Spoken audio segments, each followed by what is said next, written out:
استعمال کر رہا ہوگا نا، ان پر کچھ روشنی ڈال سکتے ہیں کہ اس میں یہ میکنزم میں کیا چیزیں خود کار طریقے سے جب کام کرتا رہتا ہے، آگے بڑھتا ہے، تو وہ سوسائٹی کے اندر اس میں یا انسانی نفسیات میں اس میں سے کیا چیزیں اس میں مثال کے کام طور پر مثال کے طور پہ اس میں سے سب سے اہم چیز جو کولونائزر کرتا ہے، فرانس کا جو بڑا مشہور فلسفی ہے مشل فوکو، فوکو جی جی اس نے ایک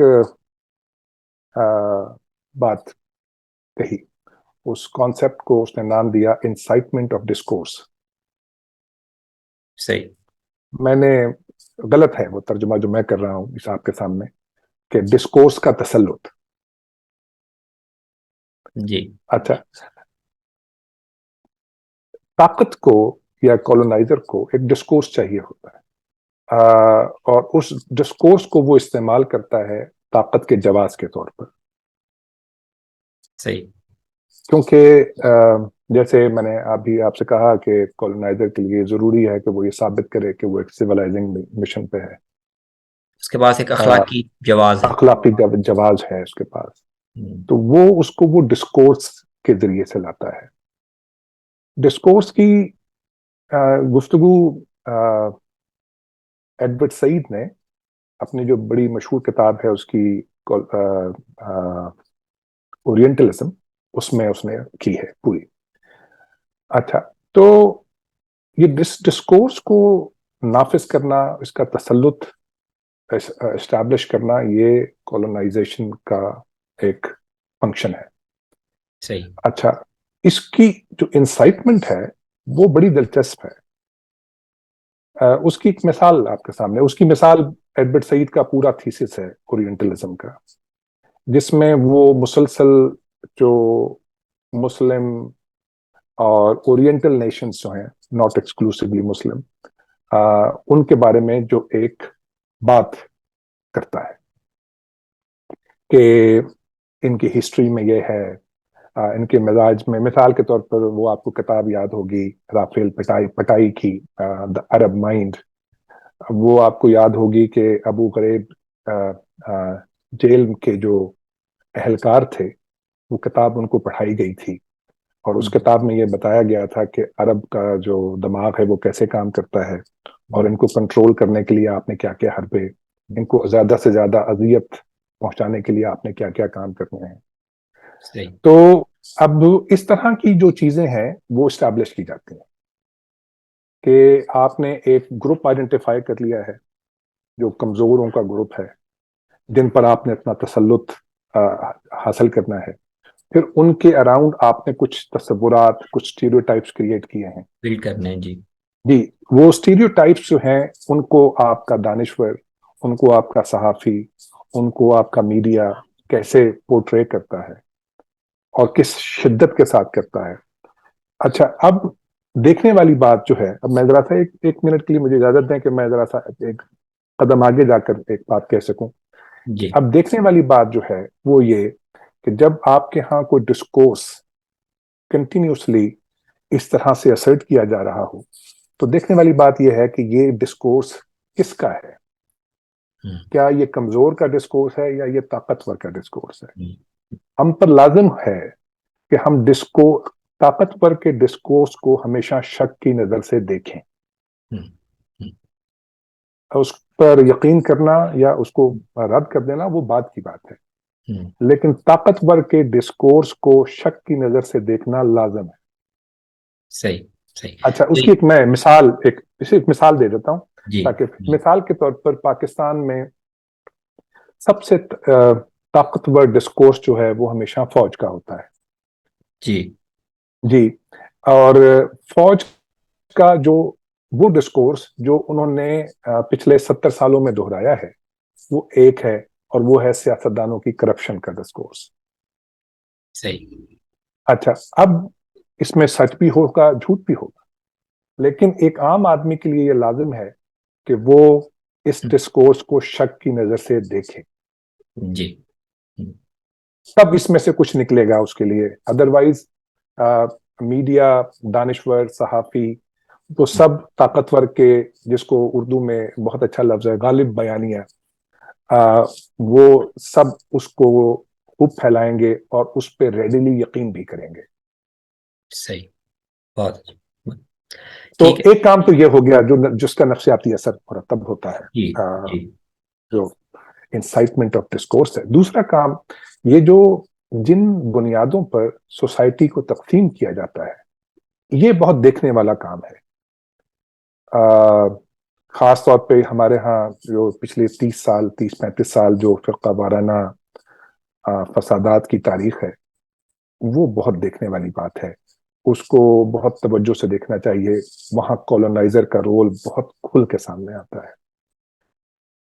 اس میں پھر ایک نفسیاتی طور پر جو چیز پیدا ہوتی ہے وہ بہت اہم ہے، اور وہ ہے جس پہ میں نے بہت پہلے لکھا تھا، وہ ہے سیلف رائٹیسنس یا خود ستائی،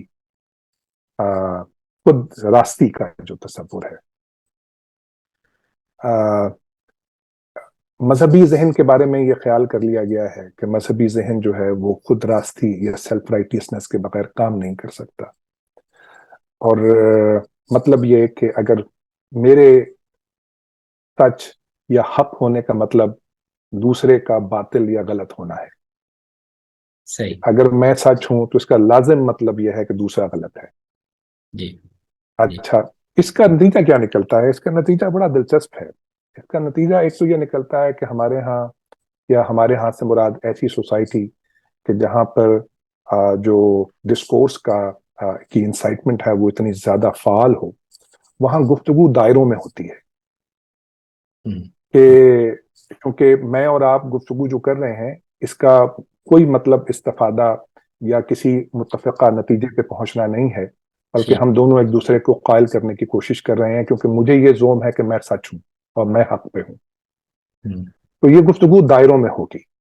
اب میں جب ہمارے بر صغیر میں، خاص طور پر آپ مجھے کریکٹ کر سکتے ہیں، آپ کا یہ فیلڈ ہے، جو بر صغیر میں جو فرقہ وارانہ مباحث کی جو 300 400 سال کی تاریخ میں جب دیکھتا ہوں، تو میں اس نتیجے پہ پہنچتا ہوں کہ جو مختلف فرقے ہیں وہ ایک دوسرے سے کچھ خاص مباحث پر کچھ سوالات اور کچھ جوابات کے ذریعے سے گفتگو کر رہے ہیں.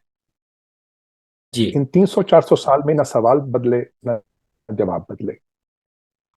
جی اچھا، پھر اس خود راستی کے احساس کے ساتھ جب ہم آگے بڑھتے ہیں ایک کولونائز سوسائٹی میں، تو پھر دوسرا جو سوال سب سے زیادہ اہم اٹھتا ہے وہ کہ میں نے دوسرے کو قائل کیسے کرنا ہے. یہ تو ثابت ہو گیا کہ اگلا غلط ہے، اب اور قائل اس کیسے کرنا ہے؟ کو قائل کرنا ضروری ہے. ضروری ہے، وہ تو میرا مذہبی وظیفہ بن گیا، فریضہ ہے جی کہ جی قائل کرنا ہے. تو اب کیسے کرنا ہے؟ کیونکہ اگر میں قائل نہیں کروں گا تو میں اس امر بالمعروف اور نہی عن ہاں، المنکر کے میں گویا فریضے باطل کو باطل کو کے ساتھ کمپرومائز کر رہا ہوں. کمپرومائز کر رہے ہیں، اور وہ ذالک اضعف الایمان. جی اور وہ پھر تو اب میں نے قائل کرنا ہے، اور قائل کیسے کروں گا کہ میں یا تو میں اپنی باتیں کروں گا، بار بار دہراؤں گا، یا پھر میں دوسروں کے دروازے پہ جا کے دستک دوں گا. پھر بھی نہیں مانیں گے تو میں ان کے لیے لیبلز کریٹ کروں گا. پھر بھی نہیں مانیں گے تو میں ان کو قتل کر دوں گا. اب یہ سب یہ جو چین آف ایونٹس ہے، یہ سارا کا سارا خود راستی کے تصور سے شروع ہوا ہے. صحیح صحیح. ہمارے جو کولونائزڈ معاشرے ہیں ان میں مذہبی ذہن کو خود راستی کے ساتھ جوڑ دیا گیا ہے. ٹھیک ٹھیک. اسی وجہ سے ہمارے ہاں تقابل ادیان کا جو سبجیکٹ ہے وہ کبھی رائج نہیں ہو سکا،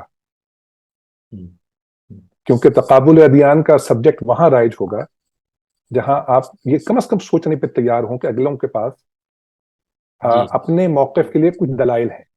جی، ایک دوسرا مذہبی تو یہ بیانیہ. جی جی تو یہ ٹھیک ہے. جی تو تو دو، یہ میں نے ہاں دو بالکل، مختصراً تو چیزیں میں نے عرض کیا. ہاں دو چیزیں آپ نے آئیڈینٹیفائی کی اور ان کے مظاہر ہم دیکھ سکتے.